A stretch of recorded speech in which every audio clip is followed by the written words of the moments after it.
he sat next to the Rolls-Royce that is Mike Tirico in the bumpy ride that the Clippers provided in the fourth quarter as the Rockets came back on the Clippers to force a Game 7. It went down on ESPN last night. John Barry here on the Rich Eisen Show. How are you, John? It's been a while. Rich, what an honor and a privilege to be on your show, my friend. Oh my gosh, you are a good man for saying that. So, what happened last night, John? What in the world happened last night? Me and Mike were stunned. I mean, after the game, just talking, I couldn't believe what I had seen.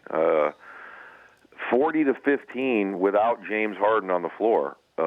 If you'd have told me that would have happened, I'd told you you're crazy. Boy, none of the Clippers wanted the basketball. Nobody wanted to take the shot. They completely stopped playing with any pace. They got in half-court sets that were discombobulated. They had no spacing. They had nothing. And credit Houston. I mean, they were dead in the water, down 19, late in the third, about to be sent home. And somehow, some way, they found a way to get it done. So to what do you attribute their lack of pace and their lack of shot making with a coach like Doc Rivers, who has been pushing buttons like the maestro that he is? To what do you attribute that, John? Well, I think a couple things. I think, number one, fatigue. I thought they were tired. Now, this Clipper bench is a thin bench, and they've gotten some good contributions here and there. Austin Rivers had a good series. Jamal Crawford has really, really struggled. They haven't gotten Blake Griffin any rest, and I thought Blake was really tired in that fourth quarter. He's had some tough fourth quarters in this series. He's been phenomenal in the first three quarters. He struggled in the fourth.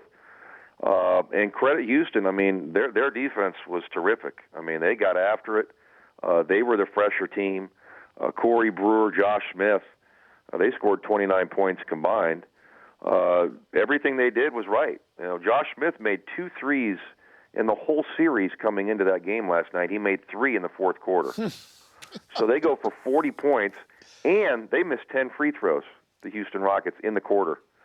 So it was a stunning turnaround. I mean, honestly, the building was just as quiet as you can imagine. Yeah. And, I'm not going to say that the Clippers were sitting there thinking, hey, this is the first time this franchise is going to go to a conference final. You don't think about that while you're on the floor.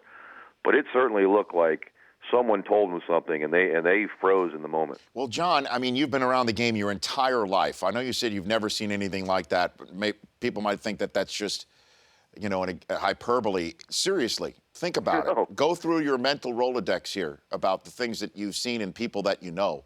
Had anything come close to what you saw, playoffs or not, on a basketball court? Yeah, no, I mean, look, you've seen, teams come back from 20-point games, but, the fact that Houston is done, the series is over. Everything the Clippers were doing was working. I mean, they were toying with this team. And then to all of a sudden have a complete 360, in a game of that magnitude, I've never seen it. I mean, like I said, 20-point games, leads disappear all the time in the NBA. But the way that this happened with the runner-up of the MVP race is on the bench, and just to see a team freeze up. I mean, no one wanted the basketball. It was stunning to me of how good an offensive team the LA Clippers have been all season long, and they just completely disappeared. It was mind-boggling. John Barry on the phone with me right here on the Rich Eisen Show. So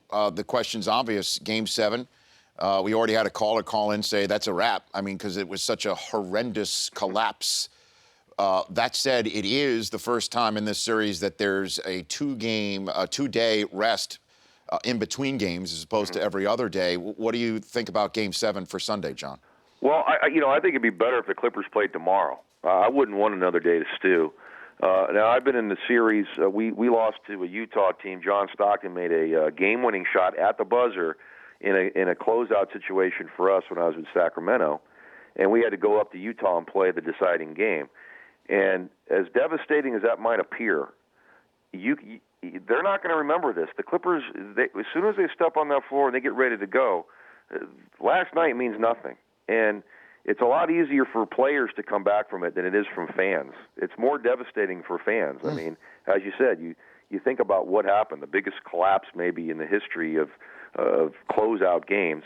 they'll be ready to play when it comes game time on Sunday afternoon. I totally expect that the Clippers will give a great effort, and I would still take the Clippers to win the game. I really would.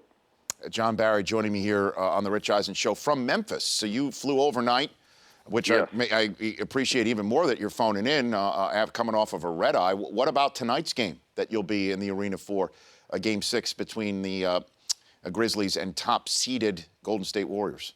I kind of like the Warriors. It kind of seems like they figured it out the last two ball games offensively. They've been, they found their groove.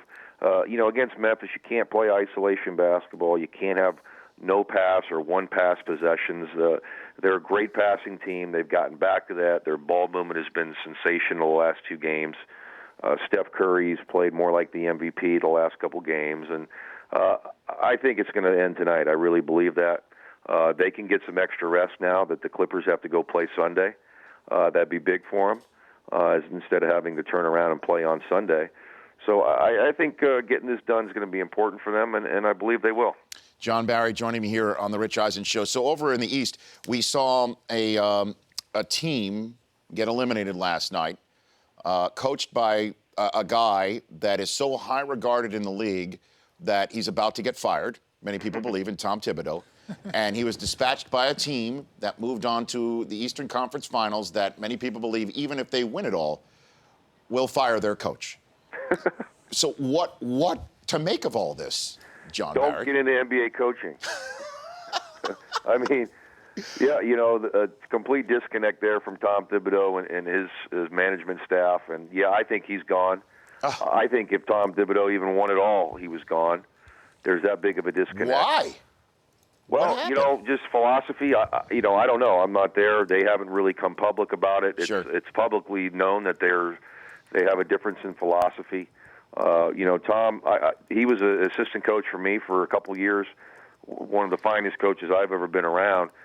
He's a guy that's an every possession guy, very serious about the game, and some people think that wears him out. He plays his guys a lot of minutes, and they don't see eye to eye, obviously, with management. So Tibbs is gone, and as for Blatt, I don't know that situation. I mean, I think it all comes down to LeBron James. If LeBron wakes up one morning and says, I don't think this is the right coach for our team, he'll be gone. That's the fact of the matter. So they're going to go to the finals. Yep. Whether they win that, I don't think they will. But that would be interesting if David Blatt could bring a team to the finals and get fired. That'd be strange. John, I've got Allen Iverson calling in the next hour. He's got a documentary on Showtime tomorrow night. What's your recollection of playing against Allen? Man, incredible heart to be able to do what he did at his size on a nightly basis. He was phenomenal. I mean, he really was. He lives in Atlanta, actually. I saw him, it might have been last year or something. I cut off a Bentley, and it pulls up on my side. I'm like, oh, no, here comes the window down, and it's Iverson. Hey, JB, what's up? I said, hey, Alan, how you doing? Great guy, great competitor, and at his size, man, there was no tougher player, I think, in the NBA that I've ever seen. Hey, John, I appreciate you calling in. It has been some time. My last question for you is, how is your golf game, John Barry? How's your golf game? I get it around okay. I don't like to talk about it, Sure. in public, but I'd love to play sometime, and if you're my partner, I'll tell you my handicap. If you're not, then I won't let you know what my handicap is. You remember the last time we played, though, John, right?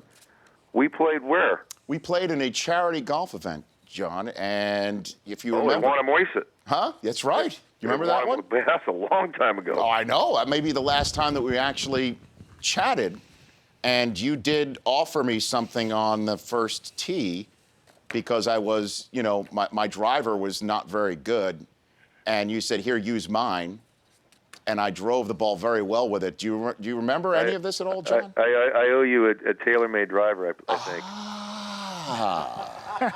All right, I'll call my people. I'm just saying, John. I'm just saying technology has changed in the time between you offered it to me and right now. Yeah, because the size of that driver was probably the size of a little spoon. That's right. And I still hit it. Oh, man, I striped it that day. All right, I got you covered. Okay, John. Thanks for calling in. I really appreciate it, yeah, okay? Awesome to talk to you, Rich. Same here, bud. Same here. That's John Barry. The Rich Eisen Show, weekdays at noon Eastern. On Audience.